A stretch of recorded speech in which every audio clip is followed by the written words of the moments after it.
Say Hello for Me by Frank W. Coggins. This was to be the day, but of course Professor Pettibone had no way of knowing it. He arose as he'd been doing for the previous 20 years, donned the tattered remains of his spacesuit, and went out into the open. He stood erect, bronzed, magnificent, faced distant Earth, and recited, "Good morning, bright sunshine, we're glad you are here. You make the world happy and bring us good cheer."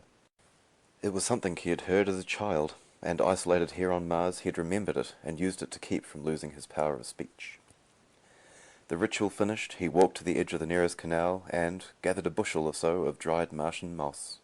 He returned and began polishing the shiny exterior of the wrecked spaceship. It really had to glitter if it was to be an effective beacon in guiding the rescue ship. Professor Pettibone knew, had known for years, that a ship would come. It was just a matter of time, and as the years slipped by, his faith diminished not a whit. With his task half completed, he glanced up at the sun and quickened the polishing. It was a long walk to the place where the berry bushes grew, and if he arrived too late, the sun would have dried out the night's crop of fragile berries, and he would have to wait until the morrow for nourishment.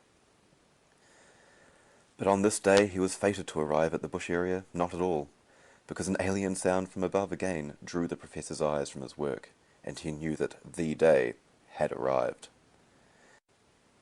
The ship was 3 times as large as any he had ever visualized, and its futuristic design told him, sharply, how far he had fallen behind in his dreaming. He had smiled and said, quite calmly, "I dare say I am about to be rescued."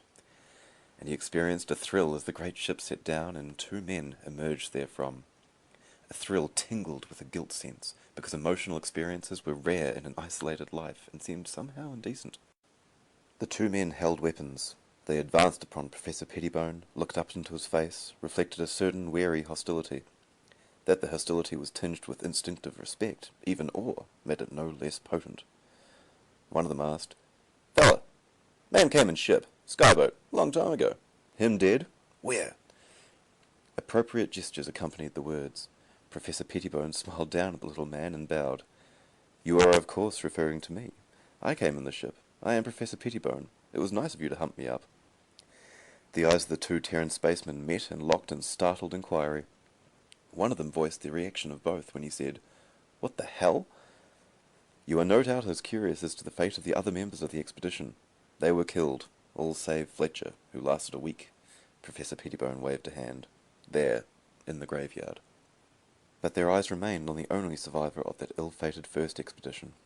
It was hard to accept him as the man they sought, but faced with the undeniable similarity between what they expected and what they had found, the 2 spacemen had no alternative.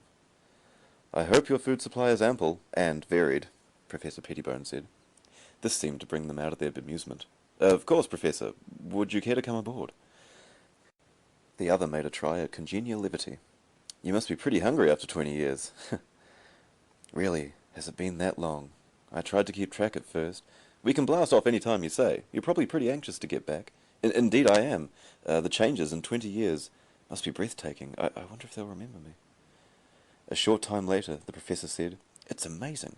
A ship of this size handled by only 2 men." Then he sat down to a repast laid out by one of the awed spacemen. But after nibbling a bit of this, a forkful of that, he found that satisfaction lay in the anticipation more so than in the eating. "We'll look around and see what we can find in the way of clothing for you, Professor," one of the spacemen said. Then the man's amusement returned. His eyes travelled over the magnificent physique before him, the perfect giant of a man, the great Apollo-like head with the calm, clear eyes, the expression of complete contentment and serenity. The spaceman said, "Professor, to what do you attribute the changes in your body? What is there about this planet?" "I really don't know." Professor Pettibone looked down at his torso with an impersonal eye. "I think the greenish skin pigmentation is a result of mineral-heavy vapors that occur during certain seasons. The growth, as to my body, I really don't know." But the 2 spacemen, though they didn't refer to it, were not concerned with the body so much as the aura of completeness, the radiation of contentment, which came from somewhere within. And it was passing strange that nothing more was said about the professor returning to Earth. No great revelation suddenly arrived at that he would not go. Rather, they discussed various things that 3 gentlemen, meeting casually, would discuss. Then Professor Pettibone arose from his chair and said, It was kind of you to drop off and see me. And one of the spacemen replied, "A pleasure, sir. A real pleasure indeed." Then the professor left the ship and watched it lift up on a tail of red fire and go away. He raised an arm and waved. "Say hello for me," he called.